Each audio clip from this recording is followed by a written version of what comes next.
Hello everyone, welcome to my channel.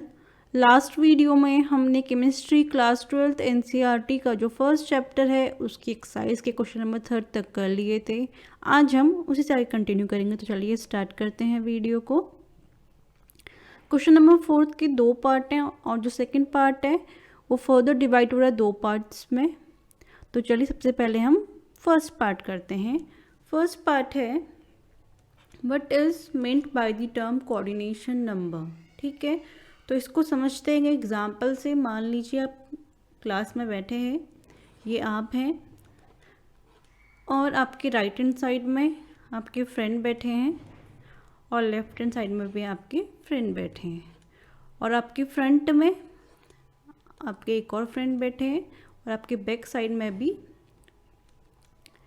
आपके friend बैठे हैं। ठीक है, तो ये चारों ही आपके क्या हो गए, नेबर्स। और यहाँ पर और यहाँ पर यहाँ पर यहाँ पर कोई नहीं बैठा है। ठीक, तो ये जो चारों आपके फ्रेंड्स हैं ये आपके क्या हो गए, नेबर। और एक फ्रेंड आपका यहाँ पर भी बैठा है। तो जो आपके नियरेस्ट नेबर होंगे, यहाँ पे कितने हैं आपके नियरेस्ट नेबर, 1 2 3 4। तो जो नियरेस्ट नेबर होता है वही क्या होता है, कोऑर्डिनेशन नंबर। तो यहाँ पर आपका कोऑर्डिनेशन नंबर कितना हो गया, 4। तो कोऑर्डिनेशन नंबर की डेफिनेशन क्या होती है, the number of nearest neighbours in a packing is called coordination number. तो हम लिख देते हैं यहाँ पे number of nearest neighbour is called coordination number. ठीक, अब बात आती है सेकंड पार्ट की। तो सेकंड पार्ट है what is the coordination number of atoms. First part in a cubic closed pack structure, second part in a body centred cubic structure. तो हमें बताना है कि क्यूबिक क्लोज पैक स्ट्रक्चर में coordination number कितना होता है। तो क्यूबिक क्लोज पैक स्ट्रक्चर में कोऑर्डिनेशन नंबर कितना होता है, 12। इसका मतलब जो एक स्फेयर है वो कितने और स्फेयर से अटैच्ड होगा, 12 स्फेयर से अटैच्ड होगा। 6 तो उसी की लेयर में होंगे, 3 अबव होते हैं और 3 बिलो होते हैं। ठीक है, तो ये तो बात हो गई क्यूबिक क्लोज पैक स्ट्रक्चर की। नेक्स्ट है बॉडी सेंटर्ड क्यूबिक स्ट्रक्चर। अब बॉडी सेंटर्ड क्यूबिक स्ट्रक्चर कैसा होगा, देखिए ये हमारा मान लीजिए एक क्यूब है और यहाँ पर सेंटर पे एक स्फेयर है। ठीक है, तो ये इससे भी अटैच होगा, इससे भी, इससे भी, इससे भी, नीचे भी ऐसी सेम होगा। ठीक, तो टोटल कितने से अटैच्ड है ये, 8 से। कैसे, एक यहाँ पर है, एक यहाँ पर है, एक इस कॉर्नर पे, एक इस कॉर्नर पे, एक इस कॉर्नर पे, एक यहाँ, एक यहाँ, एक यहाँ। तो टोटल इसके कितने हो गए, 8। तो इसका मतलब इसका कोऑर्डिनेशन नंबर कितना होता है, 8। तो क्यूबिक क्लोज पैक स्ट्रक्चर का कितना होता है, 12। और बॉडी सेंटर्ड क्यूबिक स्ट्रक्चर का कितना होता है, 8। ठीक है, अब मूव करते हैं नेक्स्ट क्वेश्चन की तरफ। क्वेश्चन नंबर 5 है how can you determine the atomic mass of an unknown metal if you know its density and the dimension of its unit cell, explain. तो हमें बताना है कि अगर डेंसिटी गिवन है और डायमेंशंस गिवन है एक यूनिट सेल की, तो हम कैसे उसका एटॉमिक मास डिटरमाइन कर सकते हैं। ठीक है, तो मान लीजिए कि ये यूनिट सेल है एक, और हम इसकी लेंथ ब्रेथ हाइट तीनों को ही ए एज्यूम कर रहे हैं। ठीक है, हम मान रहे हैं कि जो इसकी लेंथ ब्रेथ हाइट है वो तीनों ही इक्वल है, तो मैंने तीनों को ही ए लिख दिया। ठीक, अब मुझे पता है कि डेंसिटी का फॉर्मूला क्या होता है, density is equals to mass upon volume. अब मुझे डेंसिटी गिवन है तो मैं डेंसिटी को डी एज्यूम कर लेती हूँ। ठीक है, अब मास नहीं पता अभी, और वॉल्यूम भी अभी नहीं पता। ठीक है, अब देखिए मास, यूनिट सेल का मास क्या होगा, जितना इसमें नंबर ऑफ एटम्स प्रेजेंट होंगे एक यूनिट सेल में, और उस नंबर ऑफ एटम से हम किसको मल्टीप्लाई करेंगे, मास ऑफ ईच एटम को, तो हमें टोटल मास मिल जाएगा इस यूनिट सेल का। ठीक है, तो मास ऑफ यूनिट सेल को क्या लिख सकते हैं हम, number of atoms in unit cell into mass of each atom. तो मैंने नंबर ऑफ एटम्स को क्या मान लिया, Z, और मास ऑफ ईच एटम को डिनोट कर रही हूँ स्मॉल m से। तो मैं मास की जगह क्या लिख सकती हूँ, Z इंटू m। अब बात आती है वॉल्यूम की, वॉल्यूम ऑफ यूनिट सेल। देखिए ये किसके फॉर्म में है, क्यूब के फॉर्म में। अब क्यूब का फॉर्मूला, क्यूब के वॉल्यूम का फॉर्मूला क्या होता है, साइड क्यूब, यही होता है। तो यहाँ साइड क्या ले रखी है मैंने, a, इसका मतलब इसके वॉल्यूम का फॉर्मूला क्या हो गया, a क्यूब। ठीक है, अगर यहाँ पे तीनों ही लेंथ अलग अलग होती तब वॉल्यूम का फॉर्मूला क्या हो जाता, जैसे मान लीजिए यहाँ पे लेंथ, ब्रेथ और हाइट्स डिफरेंट होती, मान लीजिए a, b और c होती, तो फॉर्मूला क्या हो जाता है, a into B into C. But यहाँ पे तीनों सेम है, तो इसलिए क्या लिख सकती हूँ मैं, a into A that is a cube. ठीक है, तो मैं वॉल्यूम की जगह क्या लिख दूंगी, a क्यूब। तो डेंसिटी क्या क्या आ जाएगी अब, z into m upon a cube. ठीक है, a क्या है हमारा, ये एज लेंथ है, यहाँ से यहाँ तक की लेंथ, ये यहाँ से यहाँ तक की लेंथ, सबकी लेंथ ही क्या है, सेम है।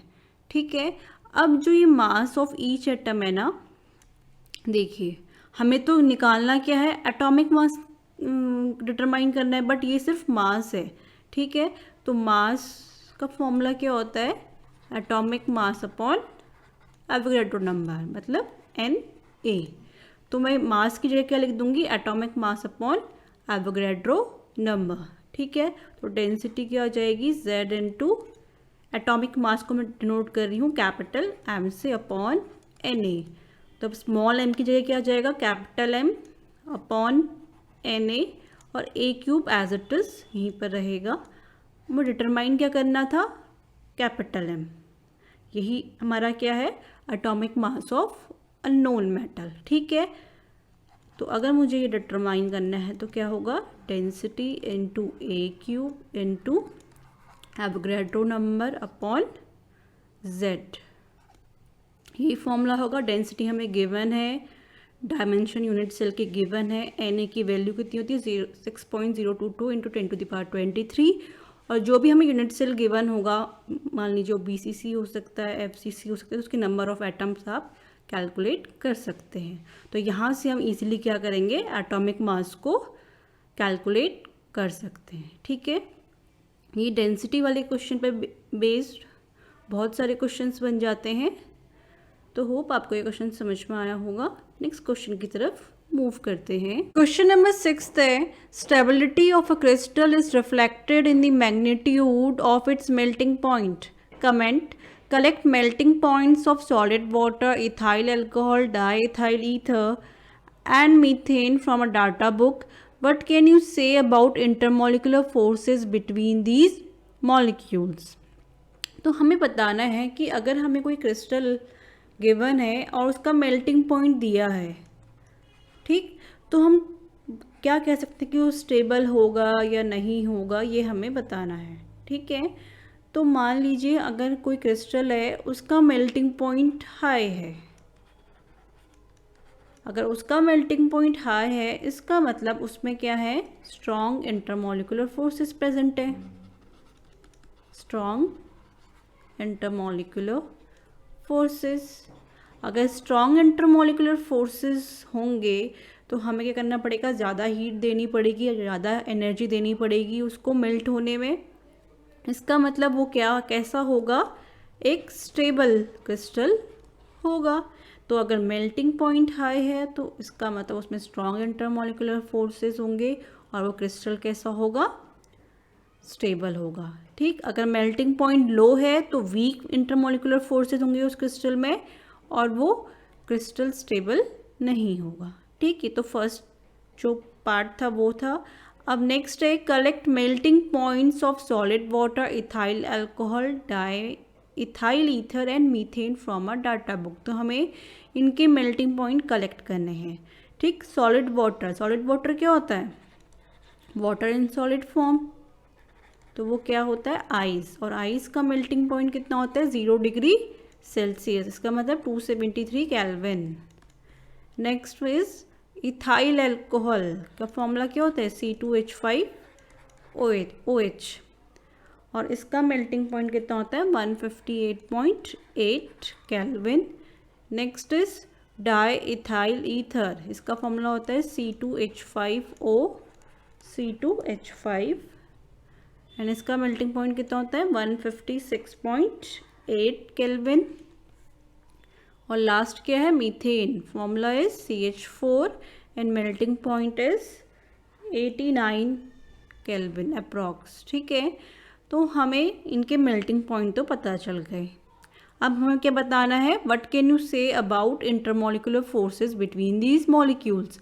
और हमें पता है कि जिसका मेल्टिंग पॉइंट ज़्यादा होगा उसमें क्या होगा? स्ट्रॉन्ग इंटरमॉलिक्यूलर फोर्सेस होंगे। ठीक, और वो कैसा होगा? स्टेबल होगा।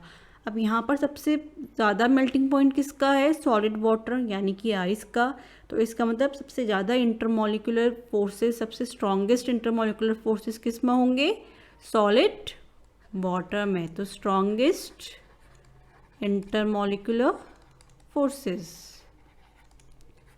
और सबसे वीक किस में होंगे? CH4 में, मीथेन में। तो इसमें होंगे लीस्ट या वीकेस्ट बोल सकते हैं इंटरमॉलिक्यूलर फोर्सेस। अगर इनको हमको अरेंज करना है on the basis of intermolecular forces increasing order में, तो कैसे होगा? सबसे कम किसका होगा? CH4 का, देन डाई इथाइल ईथर का, देन इथाइल अल्कोहल का, और लास्ट में सॉलिड वाटर का सबसे ज़्यादा इंटरमॉलिक्यूलर फोर्स होगा। और सबसे ज़्यादा स्टेबल भी कौन होगा? Solid water. और सबसे ज़्यादा मेल्टिंग पॉइंट भी किसका होगा? किसका होता है? सॉलिड वाटर का। ठीक है, होप आपको ये क्वेश्चन समझ में आया होगा। If you like my videos please share and subscribe my channel. Thanks for watching, have a nice day.